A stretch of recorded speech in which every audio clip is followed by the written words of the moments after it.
Baik, assalamualaikum warahmatullahi wabarakatuh. Kita lanjutkan pertemuan kita pada hari ini. Yang akan kita bahas adalah lanjutan dari materi sebelumnya. Ya, kita sudah membuat sebuah view, kemudian juga kita sudah membuat sebuah controller, ya, bagaimana cara kerja controller. Kemudian juga kita sudah mengimplementasikan atau membuat sebuah view dengan menggunakan framework Bootstrap, ya. Nah, kira-kira yang tampilannya seperti ini. Kemudian juga sudah ada beberapa tugas yang sudah Bapak kasihkan, dan selanjutnya adalah kita membuat sebuah model. Nah, namun sebelum kita membuat sebuah model di Codeignitor, kita terlebih dahulu adalah membuat sebuah basis data, ya, atau database-nya dulu. Nanti baru kita akses ke model, ya, kita implementasikan ke dalam model. Seperti biasa, untuk akses ke database, ya, localhost, kemudian phpMyAdmin.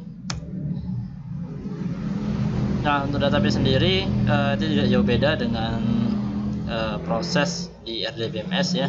Mungkin teman-teman sudah mempelajari tentang RDBMS, namun kembali di sini Bapak mengingatkan lagi, ya, karena mungkin nanti akan ketemu terus dengan RDBMS, ya, atau basis data. Nah, termasuk di basis data ini adalah pemrograman, maka perlu dipelajari lebih dalam artian banyak sekali, ya, informasi-informasi terkait dengan basis data, terutama untuk penggunaan perintah select itu, ya, banyak sekali itu yang harus dipahami. Kemudian juga fungsi-fungsi yang lain di basis data, karena banyak sekali, misalnya penggunaan trigger, ya, untuk pengurangan stok barang dan lain sebagainya. Itu juga nanti silakan dipelajari lagi untuk basis datanya, jangan sampai lupa. Baik, kita langsung saja ke pembuatan basis data, ya. Di sini kita buat sebuah basis data terlebih dahulu. Kita kasih namanya apa, ya? Di sini ada dbci, ya, kemudian create, ya, create dbci. Rasanya sudah ada. Nah, kalau sudah buat database, ya, ini cuma belum ada tabelnya. dbci 3, kemudian 2020. Nah, sekarang kita buat tabel. Nah, di sini Bapak contohkan membuat sebuah tabel mahasiswa, ya, tabel mahasiswa, ya, tabel mahasiswa. Firnya kita buat tambah 1, misal 5. Kemudian kita buat ID itu, ya, kemudian name, ya, atau npm saja, ya, npm, kemudian nama, kemudian jenis kelamin jika, kemudian alamat, ya, alamat, atau prodi, ya, prodi. Nah, untuk tipe datanya sendiri, untuk ID kita buat integer, kemudian npm ini kita buat varchar, ya, karena ada, kalau di kampus itu ada di ujung npm itu ada titik dan p itu, ya. Nah, maka kita buat tambahkan tipe datanya itu variabel karakter, karena bukan hanya angka saja. Kemudian juga untuk name-nya kita buat varchar juga, ya. Kemudian untuk jenis kelamin ini kita buat varchar, prodi juga kita buat varchar. Untuk ID-nya kita lebarnya 5. Nah, di sini, ya, perlu teman-teman perhatikan adalah penulisan lebar datanya, ya. Jadi kalau lebar data, misalnya ini ID, karena ID nanti kan mulai dari 1, 2, 3, 4, 5 dan seterusnya, otomatis kita buat, maka maksimalnya kita buat 5 saja. Sebenarnya 3 saja cukup, gitu, ya, tapi tidak apa, kita tambahkan 2 angka lagi, siapa tahu nanti datanya bisa ribuan. Nah, kemudian untuk npm sendiri, npm itu yang pertama adalah tahunnya, ya, tahun, kemudian juga kode kampus, dan baru nomornya. Nah, sekarang kita coba tahun 2020, kemudian kode kampusnya 42 itu, ya, 42, kemudian 001. Nah, itu untuk jumlah lebarnya. Nah, kita hitung dulu dari sini, 1, 2, 3, 4, 5, 6, 7, 8, 9. Jadi ada 9 karakter ya, atau 9 ukuran datanya, dan 9 data yang akan masuk. Maka ini kita buat 9 ya. Nah, untuk nama sendiri karena fleksibel, kalau nama bisa panjang bisa pendek, kita kira-kira sekitar 25. Jangan terlalu banyak ya. Kalau misalnya nama kita buat sampai 100, misalnya jenis kelamin yang 9 karakter kita buat misalnya cuma 9 ya, 9 karakter, kemudian kita buat 100, kemudian yang kecil-kecil atau misalnya npm kita buat 100. Nah, ini resikonya adalah load dari memori itu akan berat ya, karena daya tampung tipe data itu beda-beda ya, beda-beda. Mungkin teman-teman sudah pelajari di mata kuliah struktur data. Karena tipe data itu berbeda-beda, maka ini akan membebani dari kerja si memori itu juga ya. Maka usahakan sesuaikan datanya tidak terlalu banyak ya, sesuaikan dengan kondisi saja. Kemudian untuk JK kita buat 9, Prodi, Teknik Informatika, Teknik Sipil lah, kira-kira kita buat 20 saja. Baik. Nah, kemudian kita buat ID-nya secara otomatis, maka kita buat auto increment ya, kita centang, sudah otomatis. Kemudian kita saving gitu ya. Baik. Nah, ini sudah jadi. Kemudian kita tambahkan sebuah data, kita insert data, misalnya npm-nya 2020 ya, 42001.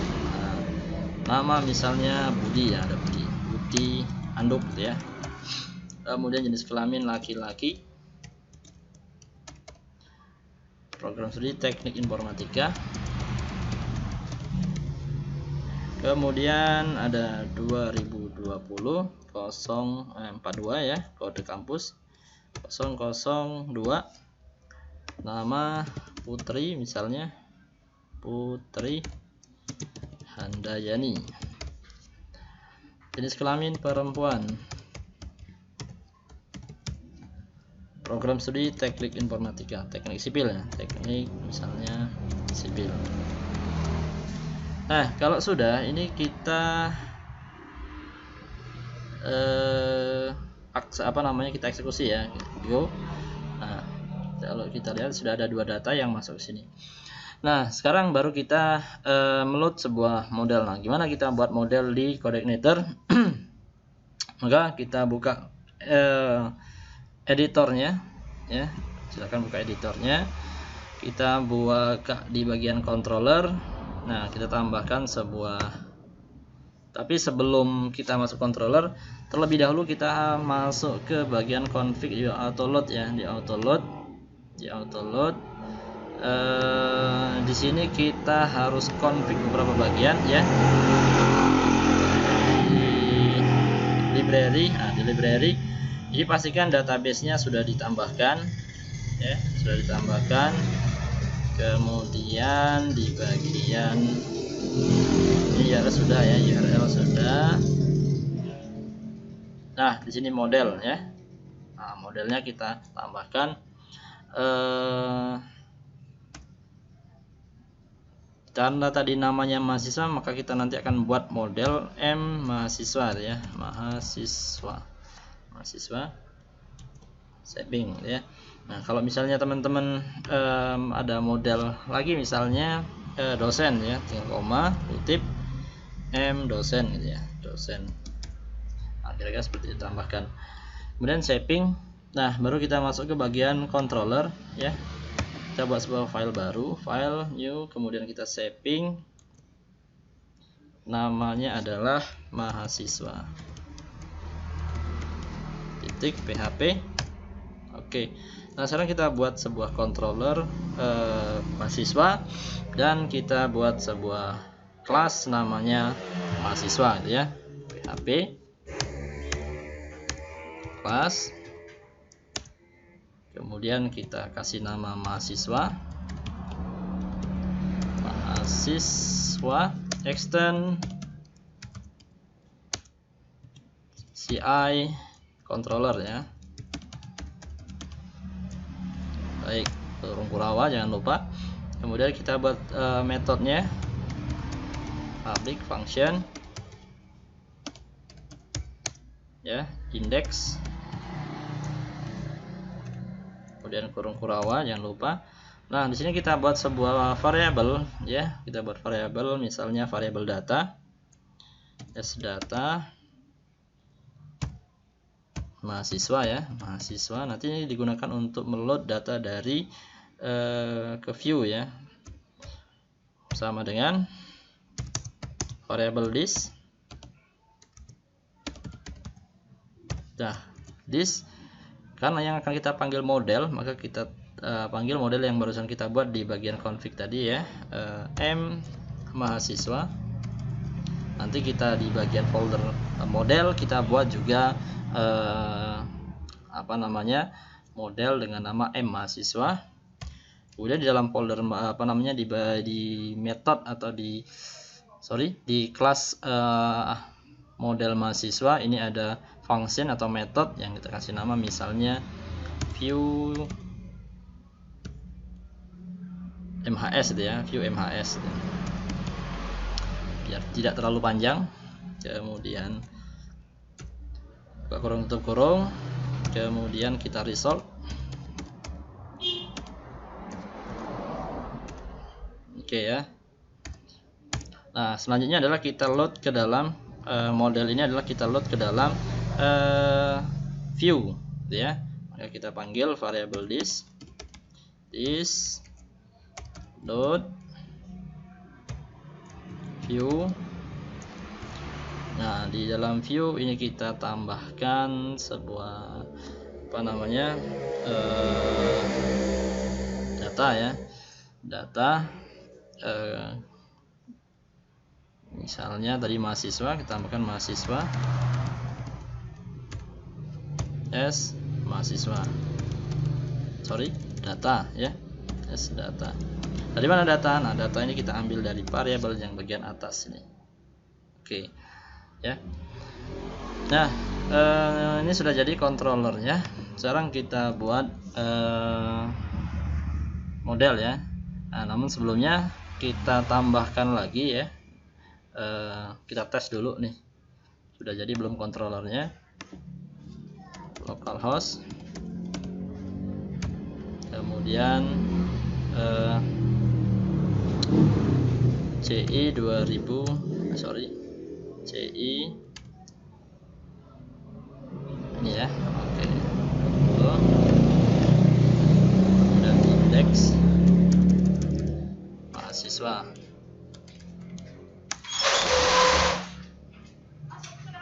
Oke.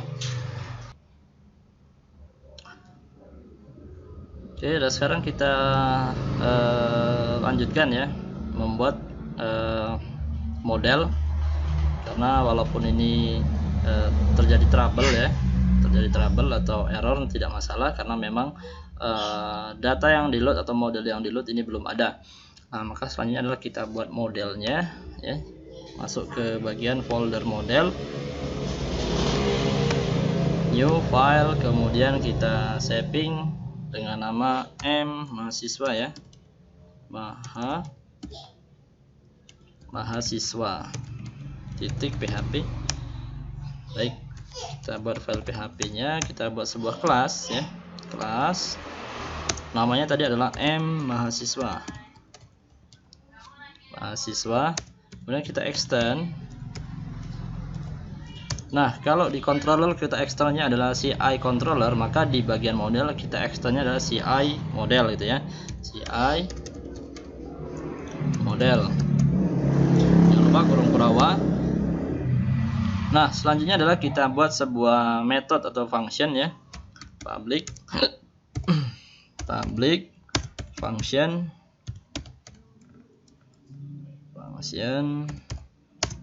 Nah, apa nama fungsinya? Ini sesuai dengan model yang terdapat di bagian controller ya. Kita buat model m mahasiswa, kemudian kita buat function namanya view mhs gitu ya. Jadi harus sama, view underscore mhs gitu ya. Buka kurung tutup kurung, jangan lupa kurung Kurawa. Nah, di sini kita baru masuk ke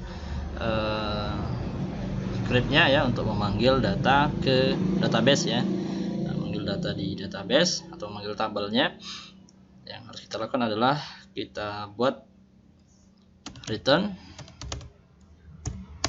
kemudian kita buat variabel this db ya, db untuk menyeleksi database-nya, db get. Get di sini adalah nama database yang terdapat, nama tabel yang terdapat di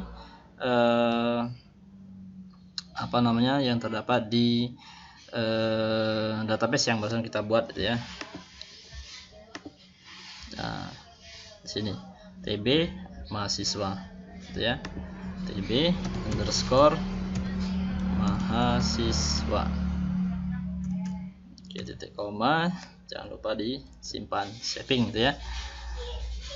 Oke, nah setelah kita membuat model, maka selanjutnya adalah kita implementasikan view-nya ya. Jadi kita buat view di bagian view. Oke, new mahasiswa ya, sesuai dengan di di controller view mahasiswa. Saving mahasiswa titik php. Nah, kita buat tabel ya, tabel, kemudian tr,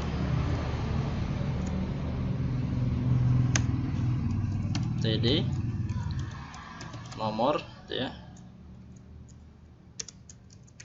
untuk nomornya. Kemudian kita buat lagi tabel data, tadi npm ya, npm. Kemudian kita buat lagi td, nama,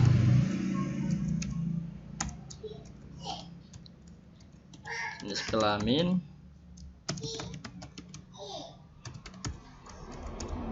oke, npm, nama, jenis kelamin, kemudian prodi ya, prodi, td, program study, tutup layarnya. Nah, di sini sebelum kita tambahkan untuk tr yang kedua ya, atau tabel row yang kedua, kita lebih dahulu kita buat panggil datanya yang di model tadi ya, php. Kita kasih nomor dulu, s variabel nomor ya, sama dengan 1. Kemudian kita tambahkan for each ya, for each.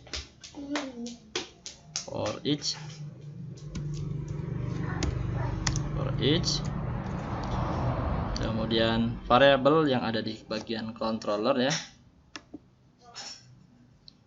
mahasiswa, s mahasiswa, s variabel mhs ya.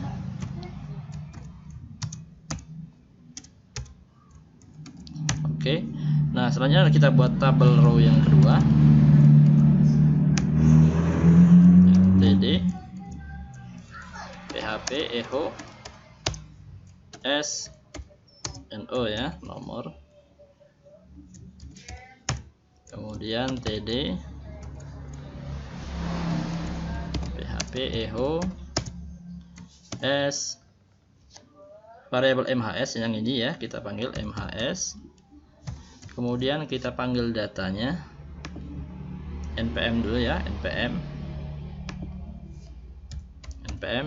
Sesuaikan penulisannya sesuai dengan basis data yang kita buat atau tabel mahasiswa yang kita buat di basis data ya, jangan sampai keliru. Nah, kalau di sini sudah enak, kita tinggal copy paste saja. Copy paste, npm, nama, kemudian jenis kelamin ya, atau JK, satu lagi prodi. Oke, jangan lupa tr penutupnya, tr Nah, selanjutnya adalah penutup ya. Kali ini pembukanya ya, for each-nya, kemudian kita tutup dengan and for each gitu ya.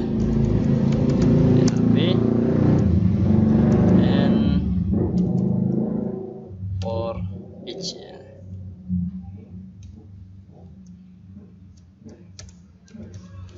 And for each.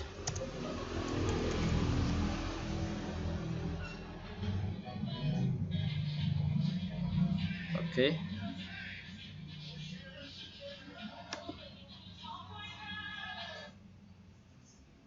Ya. Nah, sudah. Sekarang kita saving. Kemudian kita coba eksekusi apakah sudah berhasil atau belum.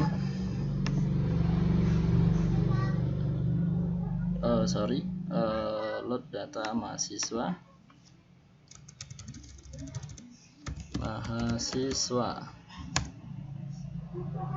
The local help ya. M-dosen kita buang dulu yang di bagian autoload tadi ya. Oke.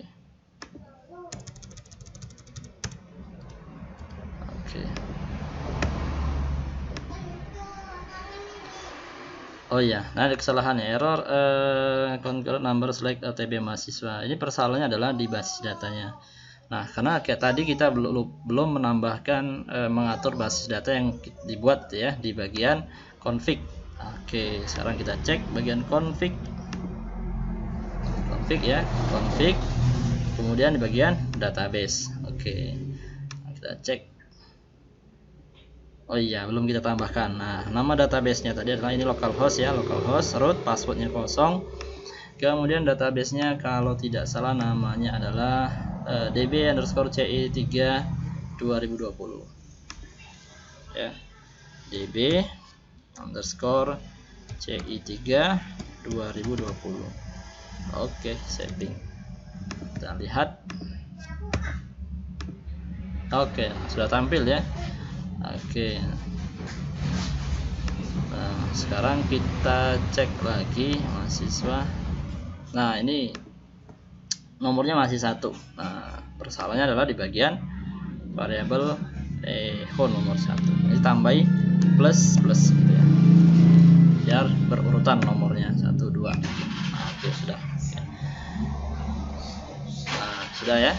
Nah, sekarang ini belum ada kode bootstrap-nya. Sekarang kita tambahkan kode bootstrap-nya. Untuk menambahkannya sebenarnya tidak terlalu susah ya.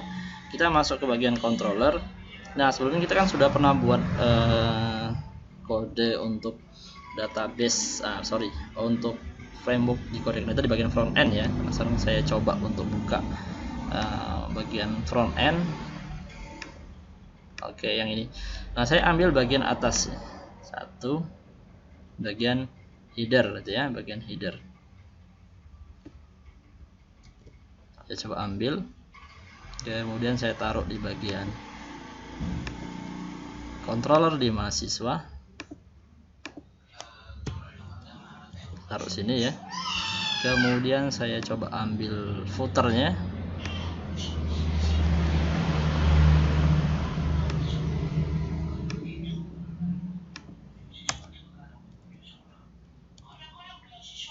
oke. Kemudian di bagian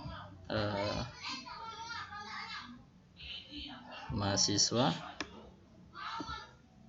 di view ya, view mahasiswa,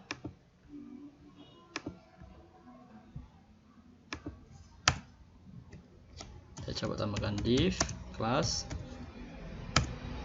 container gitu ya, tutup. Coba kita reload. Oke, sudah ada ya. Oke, sudah tampil. Headernya belum tampil. Navbar itu ya, bagian navbarnya belum tampil. Kita tambahkan satu lagi di bagian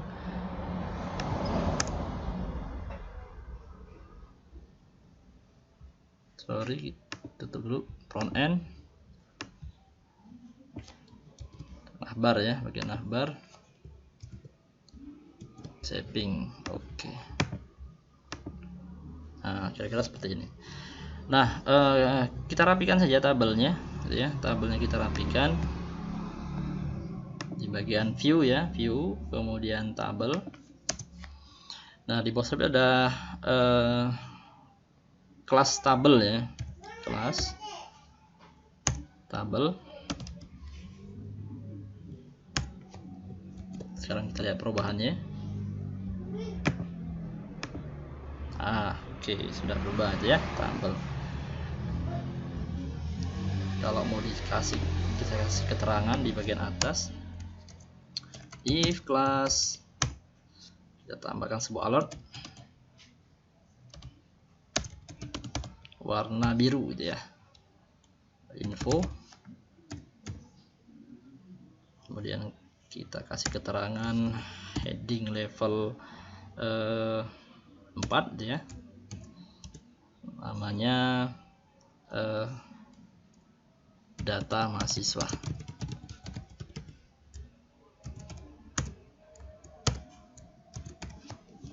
Oke, kemudian kita saving. Nah gitu ya, data mahasiswa npm nama. Nah, kira-kira seperti ini untuk implementasi model. Jadi nanti prosesnya adalah ketika kita meminta request dari web browser ya terkait dengan kontrol mahasiswa, nanti si kontrol akan meneruskan datanya, apakah ini butuh load untuk model ke database ya atau tidak. Nah, ketika dia butuh, maka nanti akan memanggil data yang ada di database ya melalui model, kemudian akan ditampilkan melalui view. Oke. Nah, kira-kira itu untuk model ya. Nah, materi selanjutnya adalah kita akan belajar tentang CRUD ya. Create, read, update, dan delete gitu ya. Kita akan membuat sebuah create, ya, read, update, dan delete. Oke. Tapi sebelum membuat CRUD, silakan teman-teman dipahami dulu ya cara kerja si CI model, bagaimana cara kerjanya. Oke.